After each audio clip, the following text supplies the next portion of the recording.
Praise the lord. ప్రకటన గ్రంథం 2వ అధ్యాయం 8 నుండి 11 వచనాలు. దాని మీద ఆ వాక్య భాగం మీద మనం ధ్యానం చేసుకుందాం.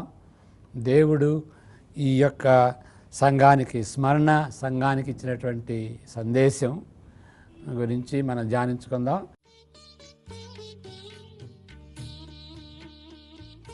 8వ వచనం చదువుకుందాం. 2వ అధ్యాయం 8వ వచనం ప్రకటన గ్రంథం. స్ముర్నాలో ఉన్న సంఘపు దూతకు ఇలాగు వ్రాయము: మొదటివాడును కడపటివాడునయ్యుండి మృతుడై మరలా ప్రకటించిన వాడు చెప్పు సంగతులు ఏమనగా, ఇక్కడ సంఘపు దూతకు పోయినసారి మనం చెప్పుకున్నటువంటి రీతిగా ఈ దూతలు ఎవరు అంటే, ఇక్కడ భూమి మీద ఉన్నటువంటి సంఘాన్ని కాపాడుతూ సంఘ అభ్యుదయం గురించి ఆలోచించేటువంటి ఆ యొక్క దూత పరలోక రాజ్యంలో ఉండటం. పరలోక రాజ్యంలో ఆత్మీయ విషయాల్లో మరి ఆ స్పిరిచువల్ బీయింగ్స్ అన్నమాట, వాటి మధ్య ఉన్నటువంటి ఆ పోరాటం దాన్ని బయలుపరుస్తుంది అని మనం గమనించుకోవాలన్నమాట. మరి సంఘానికి వెనక దేవుని శక్తులు, దేవుడు అపాయింట్ చేసినటువంటి దూతలు కాపాడుతున్నారు అని మనం గ్రహించాలి. మరి సంఘానికి వ్యతిరేకం ఉన్నటువంటి భూజనులు, ఆ వ్యతిరేకం ఉన్నటువంటి సంఘాన్ని హింసిస్తున్నటువంటి వాళ్ళు, సంఘానికి వ్యతిరేకంగా ఉన్నటువంటి వాళ్ళు, స్వార్థకు వ్యతిరేకం ఉన్నటువంటి వాళ్ళు, యేసు ప్రభువుకు వ్యతిరేకం ఉన్నటువంటి వాళ్ళు, వాళ్ళ శక్తి ఎక్కడి నుండి వస్తుందంటే ఆకాశంలో ఉన్నటువంటి దుష్ట శక్తుల దగ్గర నుండి వస్తున్నట్టుగా మనం గ్రహించాలన్నమాట. దేవుని శక్తి దుష్ట శక్తుల మధ్య పోరాటం ఉన్నట్టుగా మనం గ్రహించాలి. ఇక్కడ మొదటి వాడును కడపటి వాడునయ్యుండి యేసు ప్రభువుకి ఉన్నటువంటి వివరణ ఇది 1వ అధ్యాయంలో కూడాను మనం చూడగలుగుతున్నాం. అదేంటి 1వ అధ్యాయం 18వ వచనంలో ఏంటంటే, మొదటి వాడును కడపటి వాడునై యుండి అంటే ఆయనకి ఆది అంతం లేదు, బిగినింగు ఎండింగ్ లేదు. ఎందువల్లంటే ఆయన సదాకాలం జీవించేటువంటి వాడు. అది తండ్రి అయినటువంటి దేవునికి కూడాను ఆ యొక్క వివరణ ఇవ్వచ్చు. కానీ రెండవ వివరణ తండ్రికి ఇవ్వము, కుమారునికే ఇస్తాం, యేసు ప్రభువుకే ఇస్తాం. అదేంటి? మృతుడై మరలా బ్రతికినవాడు. మృతుడు చనిపోయి తిరిగి లేచాడు, తిరిగి లేచి సజీవంగా ఉన్నాడు, ఇప్పుడు జీవిస్తుంటున్నాడు. ఓకే, ఆ విషయం ఈ స్మరణ సంఘానికి చాలా మరి అవసరమైనటువంటి విషయం. ఎందువలన అవసరం అని అంటే, ఈ స్మరణ సంఘం చాలా హింసల గుండా వెళ్తుంది. విశ్వాసులు మరణిస్తున్నారు, హతసాక్షులుగా మరణిస్తున్నారు. మరి వాళ్ళు జైల్లో, ఇప్పుడు మన ఇక్కడ ఈ సెక్షన్లో చూసినటువంటి రీతిగా వాళ్ళు యూదుల చేత సైతానుకు సంబంధించినటువంటి వాళ్ళు మరి విశ్వాసుల్ని కొందరిని చెరలో వేశారు. ఓకే, మరి హింసల గుండా వెళ్తున్నారన్నమాట. వాళ్ళు ప్రాణాలు కోల్పోయినా కానీ వాళ్ళు తర్వాత తిరిగి లేస్తారు అనేటువంటి ఆ సత్యాన్ని వాళ్ళు మనసులో పెట్టుకోవాలి. చనిపోయినా పర్లేదు, వాళ్ళు తిరిగి యేసుప్రభు వలె తిరిగి లేస్తారు, చిరకాలం జీవిస్తారు, దేవుని సన్నిధిలో ఉంటారు అనేటువంటి సత్యాన్ని వాళ్ళు దృష్టిలో పెట్టుకోవాలి. ఈ స్మరణ విశ్వాసులకి ఇంకొక అనుభవం ఉంది. ఏంటంటే, స్మరణ అనే పట్టణం అది 6 BCలో, క్రీస్తుకు పూర్వం 6వ సంవత్సరంలో అది ధ్వంసం చేయబడింది. It was destroyed. క్రీస్తు తర్వాత 2వ సంవత్సరంలో, అంటే 8 సంవత్సరాల తర్వాత అది తిరిగి మరలా రీబిల్డ్ చేశారన్నమాట, పునర్నిర్మించారు. కాబట్టి ఒక విధంగా ఆ పట్టణం చనిపోయి తిరిగి లేచినట్టుగా ఉన్నదన్నమాట.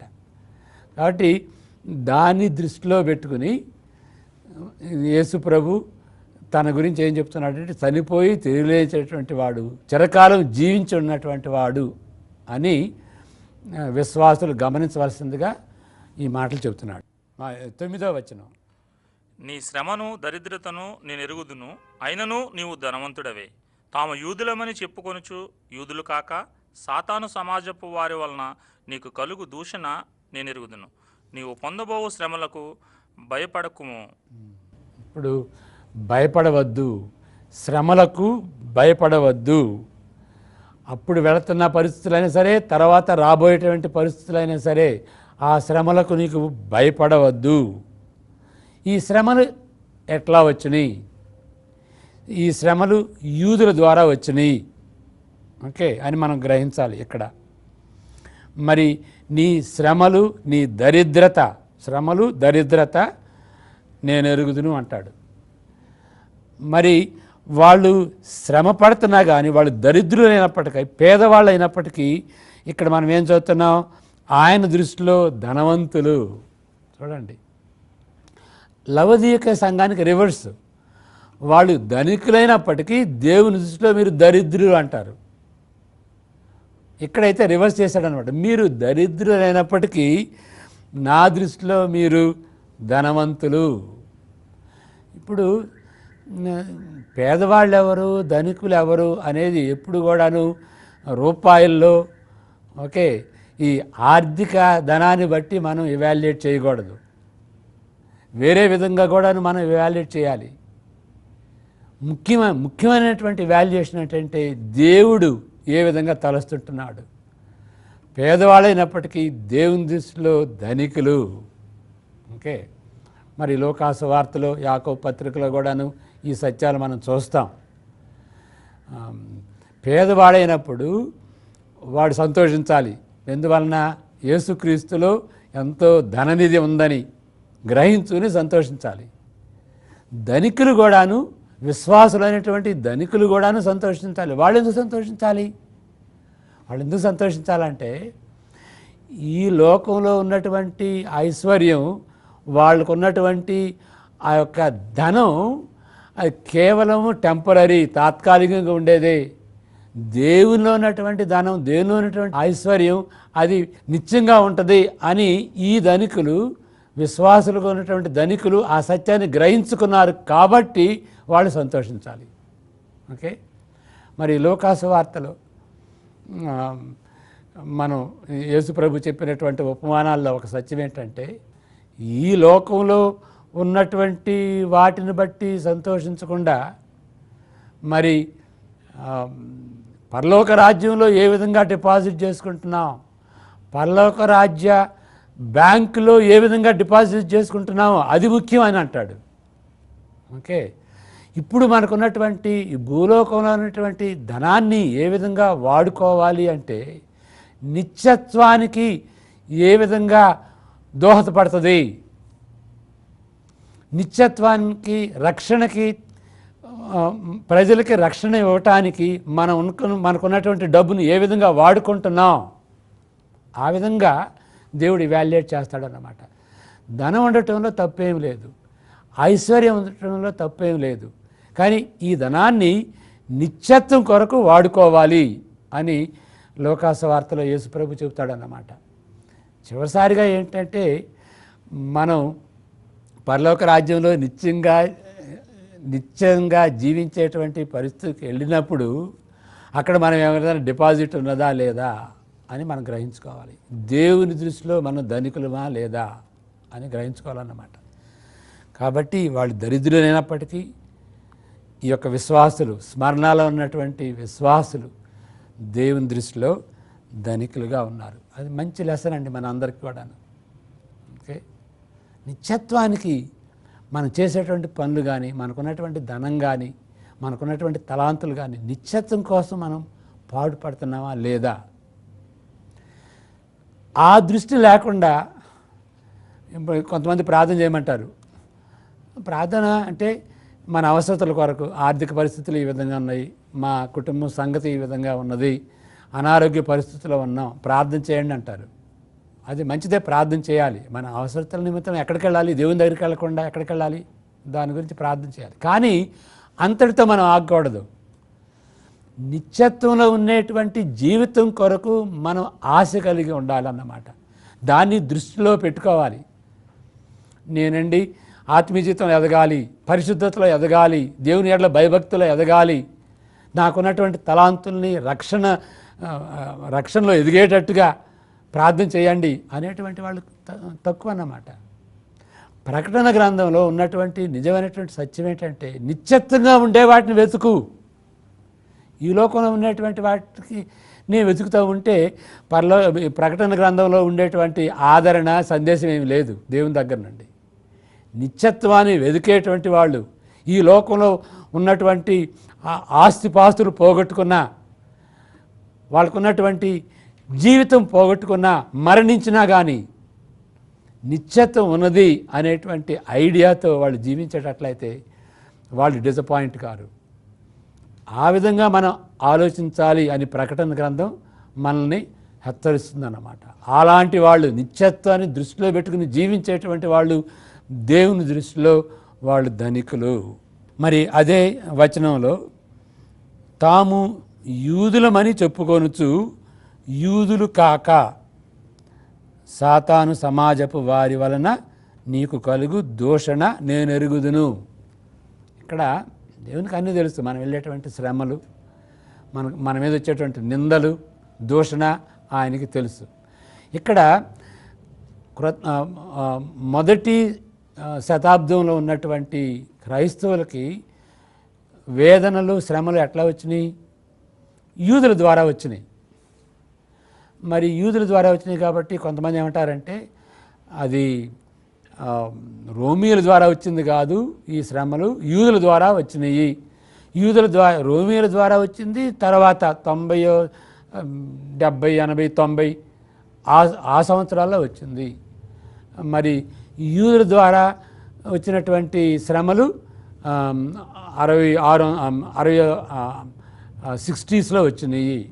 65, 67 అప్పటి నుండి మొదలెట్టినాయి. కాబట్టి ఈ ప్రకటన గ్రంథం 67 ఆ ప్రాంతంలో వ్రాయబడింది అని కొంతమంది అంటారు.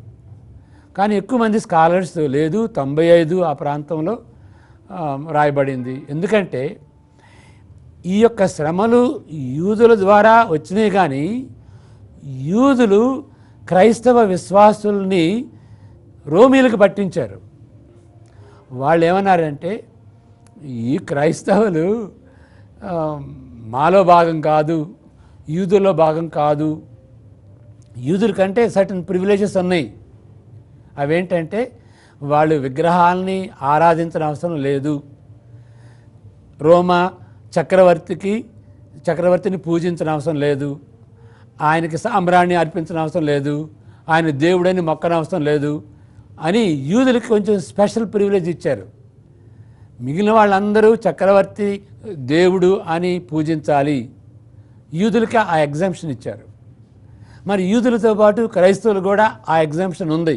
ఎందుకు? వాళ్ళు యూదుల్లో ఒక భాగంగా ఎంచుకున్నారు కాబట్టి యూదులు ఏమన్నారంటే వాళ్ళు క్రైస్తవుల మాలో భాగం కాదు, మాకు వాళ్ళు డిఫరెంట్ అని రోమీలకు చెప్పినప్పుడు అప్పుడు రోమీయులు క్రైస్తవుల్ని హింసించారన్నమాట. కాబట్టి మరి 90 ఆ ప్రాంతం వచ్చేటప్పటికి చక్రవర్తి ఆరాధన, చక్రవర్తిని దేవుడిగా ఆరాధించడం, పూజించడం అది చాలా ఎక్కువగా ఉన్నది. అప్పుడు క్రైస్తవులు ఒప్పుకోలేదన్నమాట. క్రైస్తవులు ఒప్పుకోకుండా ఉండేటప్పటికీ అప్పుడు హింస వాళ్ళ మీద పడినట్టుగా మనం చూస్తామన్నమాట.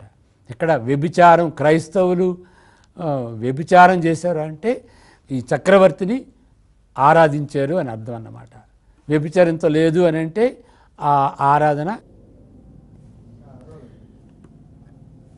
ఇక్కడ సైతాను సమాజపు వారి వలన అంటున్నాడు. యూదులు కూడుకునేటువంటి స్థలాన్ని సెనగోగ్స్ అంటారు, సమాజం. ఎవరైతే ఈ సెనగోగులో ఉన్నటువంటి యూదులు వాక్యాన్ని చదువుకుని యేసు ప్రభువు దేవుడు పరలోకం నుండి వచ్చినటువంటి మెస్సయ్య అని ఎవరైతే నమ్ముతారో వాళ్ళు క్రైస్తవులు. ఈ సువార్త చెప్పినప్పుడు యేసు ప్రభుని తిరస్కరించి వాక్యంలో వాళ్ళ లేఖనాలు, పాత నిబంధన అంటాం మనం కదా, ఆ లేఖనాల్లో రాయబడినటువంటి రీతిగా యేసుప్రభు ఉన్నాడు అని గ్రహించుకోకుండా, ఒకడు గ్రహించుకున్నా కానీ సువార్తని వినకుండా యేసుప్రభుని ధిక్కరించేటట్లయితే, నమ్మకపోయేటట్లయితే వాళ్ళు యూదులు కాదు, వాళ్ళు సైతాను సమాజం వాళ్ళది. ఎవరైనా సరే, యూదులు కానీ ఎవరైనా సరే సువార్త చెప్పినప్పుడు యేసుప్రభుని ధిక్కరించారు అంటే దేవుని దృష్టిలో అది సైతాను సమాజంగా మనం గ్రహించాలన్నమాట. ఓకే, యేసుప్రభుని నమ్మకపోయినా కానీ యూదులు ఏం యూదులు? సైతాను సంబంధించినటువంటి యూదులు అని మనం చూడగలుగుతున్నాం. అంత క్లియర్గా సువార్త చెప్పినప్పుడు లేఖనాలు యేసుప్రభులో నెరవేరినవి, వాళ్ళు చదువుతున్నటువంటి లేఖనాలు, ఉదయం సాయంత్రం వల్లిస్తున్నటువంటి లేఖనాలు యేసుప్రభులో నెరవేరిన క్లియర్గా మరి సువార్తికులు చెబుతుంటే, క్రొత్త నిబంధనలు చెబుతుంటే, బోధకులు చెబుతుంటే దాన్ని తిరస్కరించినప్పుడు మరి దేవుడు ఏమనాలి? దేవుని దగ్గర నుండి వచ్చాడు, తండ్రి పంపించాడు యేసుప్రభుని మెస్సయ్యగా. మరి ఆయన తిరస్కరించినప్పుడు దేవుని దృష్టిలో అది సైతాను సంబంధించిందన్నమాట. ఇక్కడ సైతాను, ఇక్కడ 10వ వచనం చదువుకుందాం. ఇదిగో మీరు శోధనలో పడినట్లు అపవాది మీలో కొందరును చెరలో వేయబోచున్నాడు. 10 దినములు శ్రమ కలుగును, మరణము వరకు నమ్మకముగా ఉండుము, నేను నీకు జీవకిరీటం ఇచ్చేదను. ఇక్కడ యూదులు ఏం చేశారంటే వాళ్ళని హింసించారు, క్రైస్తవ సంఘాన్ని హింసించారన్నమాట యూదులు. అది సైతాను ద్వారా, అపవాది ద్వారా కలిగినట్టుగా మనం చూస్తున్నాం. మీలో కొందరిని చెరలో వేయింపబోతున్నాడు. జరిగిపోయేదాన్ని కూడా దేవుడు చెప్తున్నాడు అనమాట. ఫ్యూచర్ని చెప్పేది ఎవరు? దేవుడికే తెలుసు. ఏం జరగబోతుందో దేవుడికి తెలుసు అన్నమాట. అంటే దేవుని కంట్రోల్లోనే జరుగుతుంది ఇది. సైతాను ద్వారా వచ్చేటువంటి హింసలు, క్రైస్తవ సంఘానికి వచ్చేటువంటి హింసలు, అది దేవుని ఆధ్వర్యంలో జరుగుతుంది. దేవుడికి తెలియంది కాదు, దేవుడి చేతులు కట్టుకుని ఉండటం కాదు, దేవుని ఆధ్వర్యంలో జరుగుతుంది. ఓకే, మరి సైతానికి దేవునికి ఎట్లా, ఏ సంబంధం? కొన్ని ఏరియాస్లో దేవుడును, కొన్ని ఏరియాస్లో సైతాను పనిచేస్తాడా? కొంతకాలం దేవుని అధీనంలో మనుషులు ఉంటారు, కొంతకాలం సైతాను అధీనంలో మనుషులు ఉంటారా? ఆ విధంగా అర్థం చేసుకోకూడదు. దేవుడు సర్వాధికారి, ఆయన అధీనంలోనే సైతాను కూడా పనిచేస్తాడు. ఆయనకి తెలియకుండా ఏమీ జరగదు. ఓకే, దేవుడు అనుమతిస్తాడు. దేవుని సర్వాధికారం క్రింద ఉన్నది. దేవుని యొక్క ప్రజలు సైతాను ద్వారా హింసింపబడటం, చెరలో వేయబడటం, ప్రాణాలు కోల్పోవటం, అది దేవుని యొక్క ప్లాన్లో, ప్రణాళికలో ఉన్నది. ఇక్కడేమున్నది? 10 రోజులు శ్రమ పడతారు. 10 రోజులు అంటే 10 అంటే కంప్లీషన్. దేవుని యొక్క సంఘానికి వచ్చేటువంటి ఆ యొక్క శ్రమలకి దేవుడు లిమిట్ పెడతాడు. అవి సంపూర్ణమైనప్పుడు, ఓకే, అది సంపూర్ణమైనంత వరకు జరుగుతుంది అని గమనించాలన్నమాట. ఇప్పుడు దేవుని యొక్క, కొంతమంది అంటారు ఈ విధంగా సమాజంలో ఉండేటువంటి వాళ్ళు సైతాను సంబంధించినటువంటి వాళ్ళు, మరి కొందరు దేవునికి సంబంధించినటువంటి వాళ్ళు, మా సంఘంలో కూడాను నిజమైనటువంటి బిలీవర్స్ కొంతమంది ఉంటారు, అన్బిలీవర్స్ కొంతమంది ఉంటారు. రెండవ రాకడ వరకు బిలీవర్స్, అన్బిలీవర్స్ సంఘంలో ఎదగాలి అని అంటారు. బైబిల్ అట్లా లేదు. ఇప్పుడు సైతాను పనిచేసేది బిలీవర్స్ మధ్య కాదు, లోకంలో. దేవుడు తన యొక్క వాక్యాన్ని ఇచ్చినప్పుడు వాళ్ళు ఆ యొక్క సువార్తను విని విశ్వాసులు అవుతారు.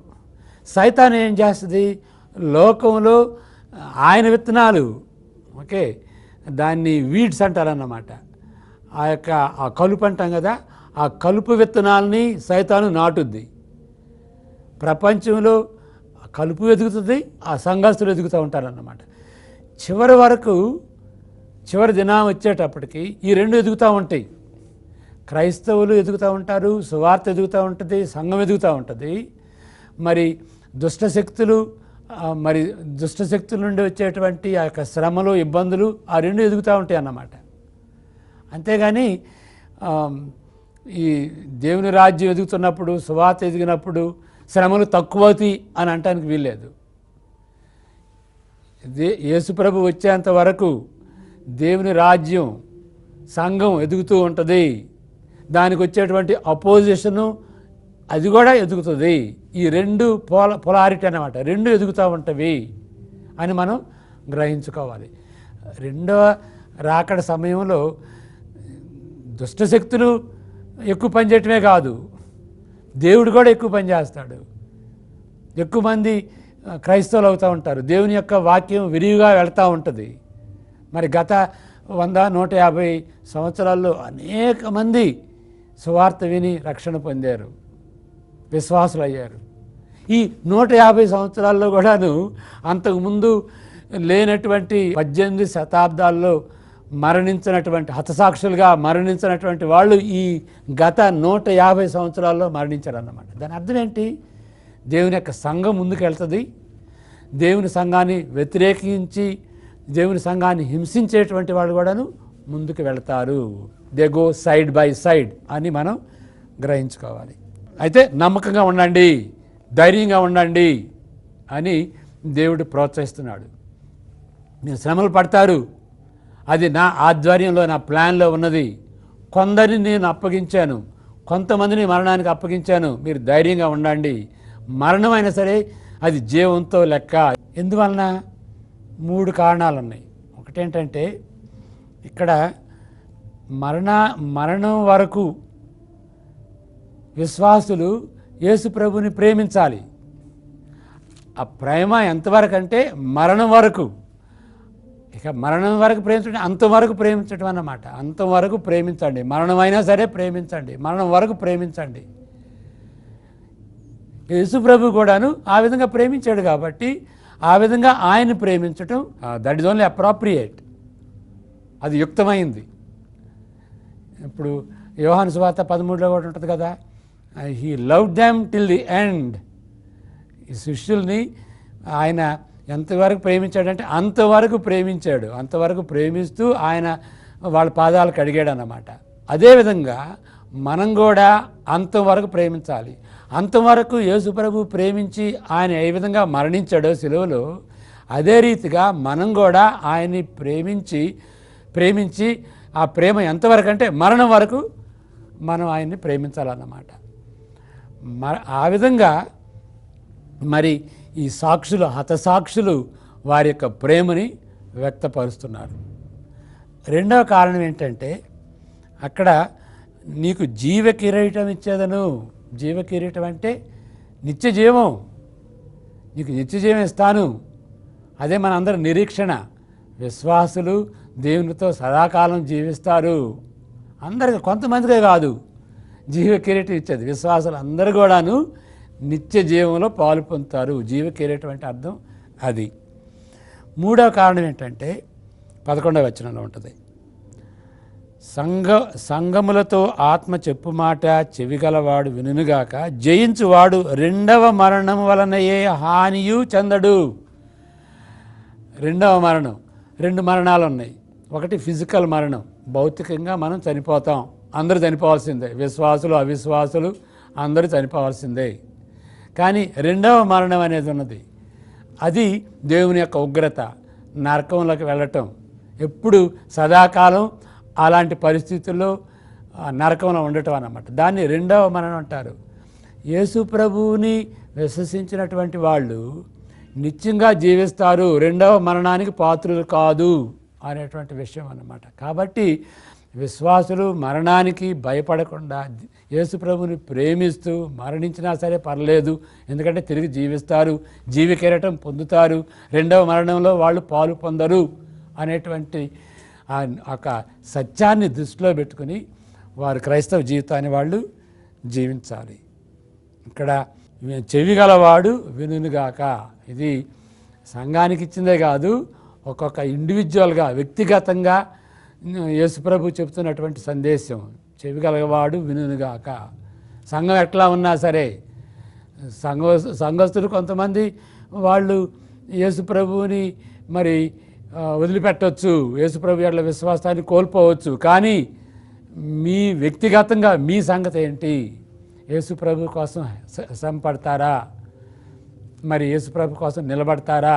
ఆయన కోసం మీ ప్రాణాలు అర్పిస్తారా అనేటువంటి ఛాలెంజ్ అన్నమాట.